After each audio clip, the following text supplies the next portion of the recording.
You plan to spend millions of shillings on what you have termed condom education. It is in the ministerial policy statement. I've picked it from it. Condom education and correct use of condom. The Ministry of Justice.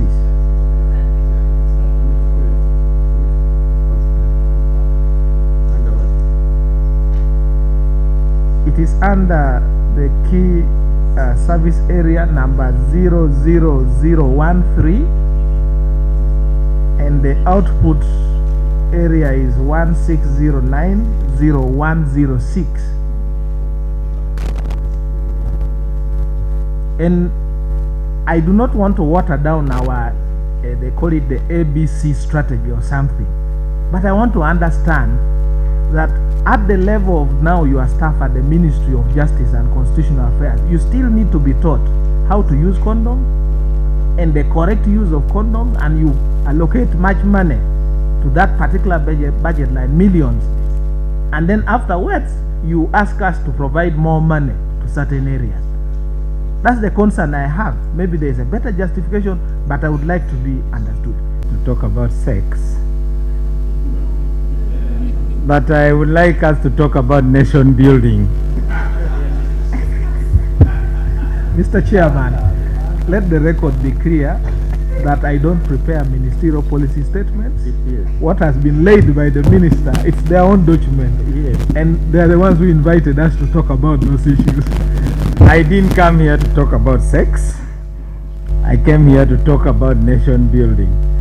My generation is the generation that was at university around the time that Philip Bongole Lutaya announced publicly that he was infected with HIV.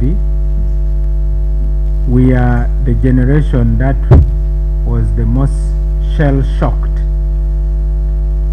Philip Bongole Lutaya visited Makerere University when I was a student.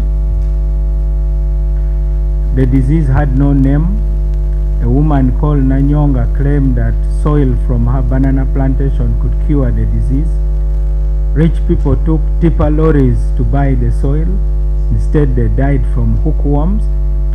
Mr. Chairman, HIV/AIDS is a serious problem. Uganda is at the front line of fighting it. Our president has received accolades for being one of the few leaders who publicly acknowledged that it was a problem, and his strategy was that Uganda is a poor country. If you fall sick, we may not afford to treat you, so please, let's prevent it. So to trivialize it by looking for one small line in a fat ministerial statement, I think undermines the milestones that our country has achieved. In the lavatories of Parliament, condoms are packed in the male toilets. Point of order. Maybe the women don't go there. There is a point of order.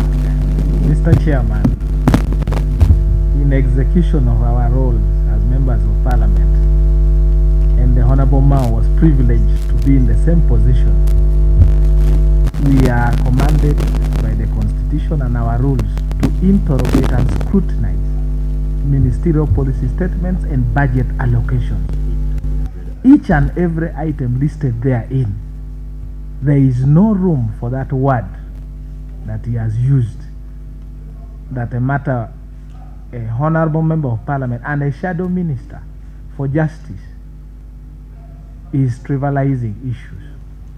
I beg for your guidance on that particular matter, that you panel beat the minister to come back and respond to the issues I think as raised, and where possible, Mr. Chair, use your wisdom to deal with that particular how government works.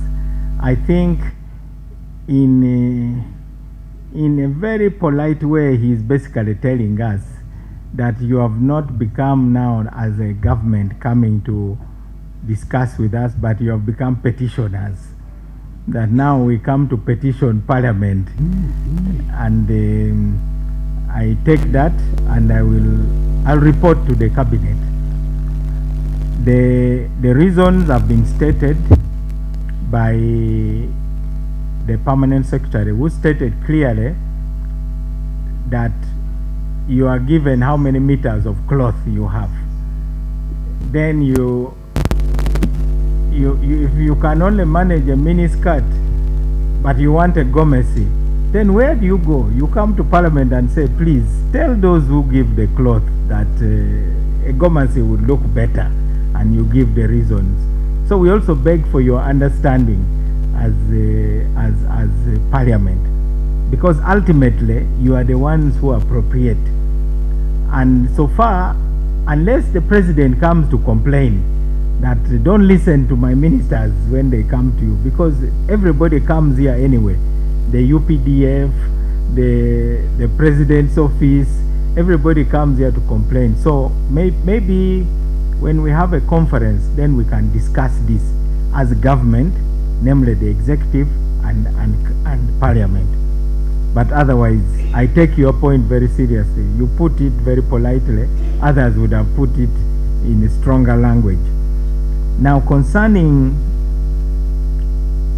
the reasons why these compensations and reparations, Uganda is still a very young country in terms of how long we have been independent. 63 years, so it is said. And in that time, there is no part of the country which has not been hurt. So I want to let members know that we hear you. Every part of Uganda's body has injuries. There are scars. Nevertheless, there are bleeding wounds in some places. And therefore, if you ask, why are you paying attention to this?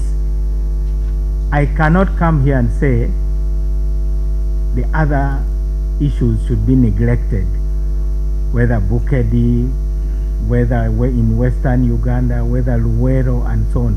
Those should also be attended to. Mr. Chairman, it's a bit like a hospital. Naturally, all doctors rush to the emergency area, because that's where there's the maximum danger and the real threat to life.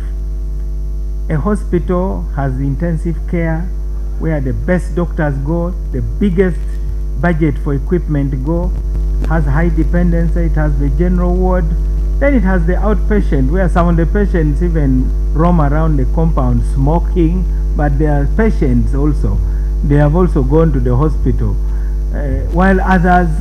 So, to me, that is we need a sense of perspective.